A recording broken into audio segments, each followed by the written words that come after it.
नमस्कार मंडळी, सरकारी योजना या आपल्या चॅनलच्या आजच्या भागात तुमचे स्वागत आहे। तुम्ही 18 वर्षे पूर्ण केली आहेत, तुम्ही 12वी पास आहात, तर मग महाराष्ट्र सरकारच्या या योजनेचा तुम्ही लाभ घेऊ शकता। या योजनेअंतर्गत 12वी पास तरुणांना दर महिन्याला 6000 रुपये मिळणार आहेत। या योजनेचे नाव आहे मुख्यमंत्री युवा कार्य प्रशिक्षण योजना। महाराष्ट्र सरकारने आणलेली ही योजना राज्यातल्या तरुण वर्गासाठी महत्त्वपूर्ण आहे असं सांगितलं जातंय। चला तर बघूया ही योजना नेमकी काय आहे।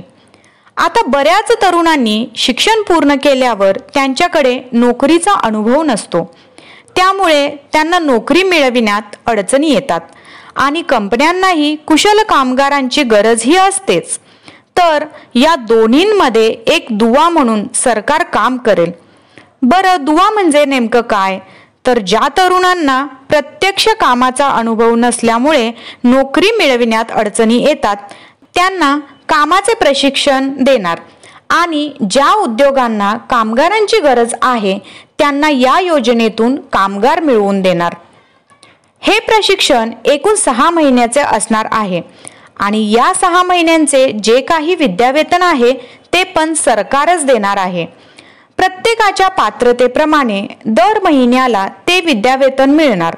जसे की 12वी पास असेल तर 6000 रुपये, ITI किंवा पदविका म्हणजेच डिप्लोमा पास असेल तर 8000 रुपये आणि पदवीधर किंवा पदव्युत्तर म्हणजेच ग्रॅज्युएशन किंवा मास्टर्स पास असेल तर 10000 रुपये महिना असं विद्यावेतन मिळणार। या पूर्ण योजनेची जबाबदारी शासनाची असल्यामुळे हे पैसे शासनामार्फत थेट तुमच्या बँक खात्यात ऑनलाईन पद्धतीने जमा होतील। आता समजा त्या प्रशिक्षणादरम्यान तो प्रशिक्षणार्थी काही दिवस गैरहजर असला तर त्याला त्याच्या उपस्थितीनुसार म्हणजेच किती दिवस हजर आहे त्यानुसार विद्यावेतन मिळणार। यामध्ये आणखी एक अट शासनाने घातली आहे, ती म्हणजे जर एखादा विद्यार्थी पहिल्याच महिन्यात प्रशिक्षण सोडून गेला तर त्यास कसल्याही प्रकारचे विद्यावेतन मिळणार नाही। आता बघूयात यासाठीची पात्रता काय आहे। तो उमेदवार कमीत कमी 18 ते जास्तीत जास्त 35 वर्ष वयापर्यंत असावा। तुम्ही येथे लक्षात घ्या की या योजनेस जरी लाडका भाऊ योजना म्हणत असले तरी यासाठी मुलगा किंवा मुलगी दोन्हीही पात्र आहेत, फक्त त्यांनी वयाची अट पूर्ण केलेली असावी आणि त्याचबरोबर शैक्षणिक पात्रतेत किमान 12वी पास, ITI, पदविका म्हणजेच डिप्लोमा, पदविका किंवा पदव्युत्तर म्हणजेच ग्रॅज्युएशन किंवा मास्टर्स पास झालेलं असावे।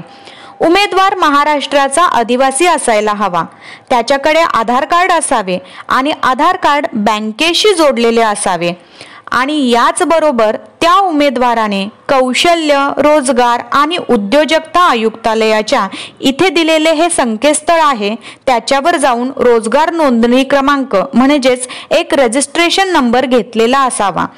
या वेबसाईटवर क्लिक केल्यावर तुम्हाला अशा प्रकारची साईट ओपन होईल, त्याच्यावर जाऊन तुम्ही रजिस्ट्रेशन नंबर घेऊन ठेवा।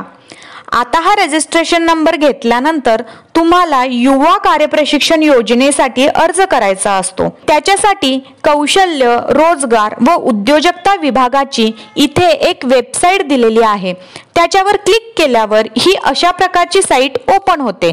त्याच्यावर जाऊन आवश्यक ती सगळी माहिती भरून नोंदणी करावी लागते।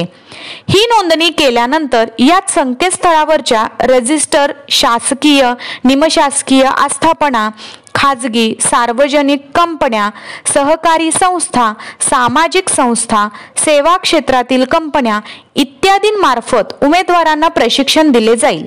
आता या उमेदवारांना या 6 महिन्याच्या प्रशिक्षणाचे प्रमाणपत्रही मिळणार आहे। याचबरोबर एका उमेदवारास या योजनेचा लाभ एकदाच घेता येईल। समजा एखाद्या विद्यार्थ्याने 12वी पास झाल्यावर या योजनेचा लाभ घेतला आहे, पण पदवी झाल्यावर आता पुन्हा अर्ज करावा म्हणत असेल तर नाही, या योजनेचा लाभ एकदाच घेता येईल। या योजनेबाबतची तुम्हाला अधिक माहिती पाहिजे असल्यास इथे शासनामार्फत एक टोल फ्री क्रमांक दिलेला आहे, त्याच्यावर तुम्ही संपर्क करू शकता। प्रत्येक वर्षी या योजनेतून 10 लाख प्रशिक्षणाच्या संधी उपलब्ध करून देण्याचे राज्य शासनाचे उद्दिष्ट आहे। शेवटी बघूयात की या योजनेचा मुख्य फायदा काय आहे। तो म्हणजे तुम्हाला जे काही प्रशिक्षण मिळणार त्याचा तुमचे कौशल्य वाढविण्यात उपयोग होईल व या प्रशिक्षणाचा तुमच्या भविष्यातील वाटचालीत तुम्ही नक्कीच उपयोग करून घेऊ शकता।